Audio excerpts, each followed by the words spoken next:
Hello everyone sa lahat na nagbabalak na tinatamad na mag-upload ng pictures, text, and videos sa iyong mga vlogging areas.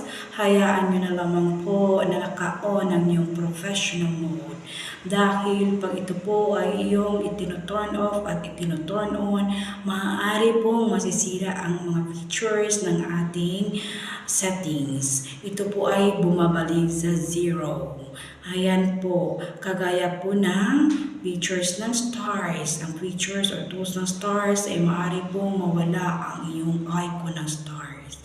At ang pagbaba na pagbabawas ng stars na earnings ninyo, ayun po ang dahilan sa isa sa mga dahilan kung kayo ay naka-violate sa 6 prohibited for monetization sa policy and standards ni Facebook.